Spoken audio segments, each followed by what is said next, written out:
Kimberly Dvorak. Kimberly, for once, the name fits what it is. Choke Point is absolutely choking off funds from businesses, legitimate legal businesses in this country. It is, in my opinion, maybe the most insidious of all of the heaps of regulation that this administration has piled on this country. Maybe the most insidious is this one.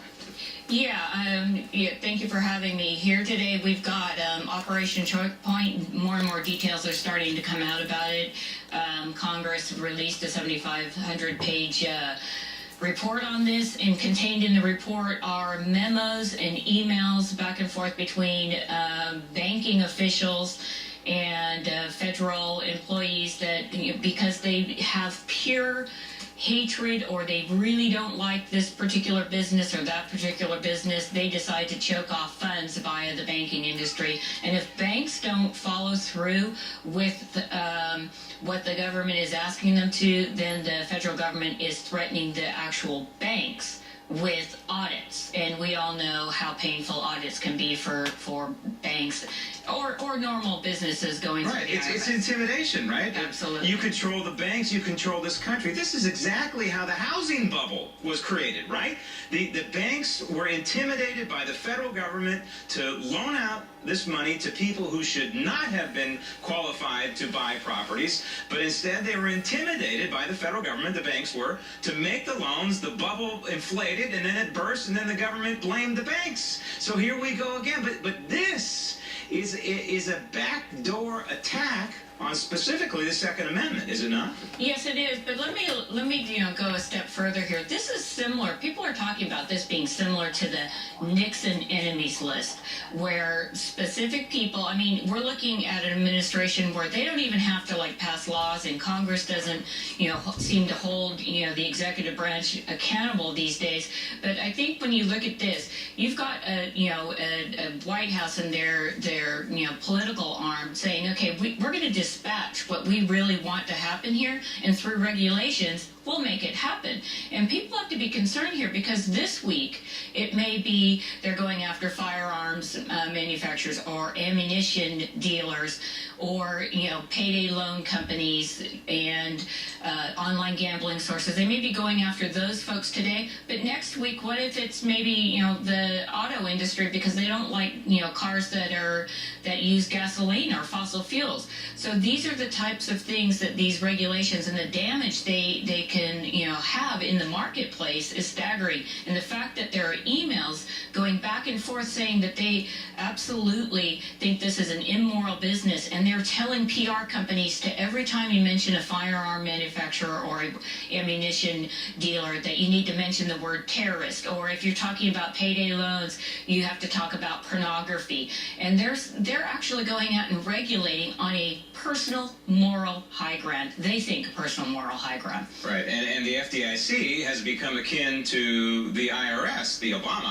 IRS, I should say, and that is going after what they consider to be enemies. And in this case, they're going after, again, legal businesses that happen to produce firearms or legal businesses that happen to produce ammunition. And this really goes to the core of what this country is not about. This country is not about this intimidation, but it also goes to the core of what the problem is, in my opinion, is over-regulation. Why is the federal government even involved as heavily as it is in the banking industry? I mean, we had this Dodd-Frank behemoth, which controls the banking industry even more. It's the most controlled system of industry in the world. Everything they do is under a microscope because of the federal government. Yeah, and actually you have a U.S. coalition, consumer coalition group out there, and they're the ones kind of taking the fight to Washington, D.C. on this, and they're getting their members together. And, we have Senator Warren, who put out the Consumer Protection Agency, and that was supposed to kind of protect consumers and such. Well, this kind of ties into it as well, where, apparently they're going to protect the population from businesses that they deem aren't businesses or do not want to have businesses. And again, it's just an end run around Congress. And you've got, one branch of the government here, the executive branch, completely overstepping, and you've got a whole group of people in Washington, D.C. that have learned the easier way to get things done is through the regulation. Right. And rather than going through Congress here is on top of this, and you've got Congressman Duffy that's going to be holding hearings in February on this, and they're going to get to the bottom of it. They've got the IG, the Inspector General, involved in this, and they're going to kind of begin outlining and putting out there what needs to be done, what kind of accountability, and whether Congress needs to write more specific laws than just very vague laws, because when you have vague laws, this type of situation is allowed to occur. And again, I just think it's important for everyone to remember that this week it is these types of businesses that the federal government is going after. Next week, what is it going to be? The Catholic Church, the fossil fuel industry? Could be you. They could be going after you. I mean, Yeah. specifically because of your free speech rights. Yeah,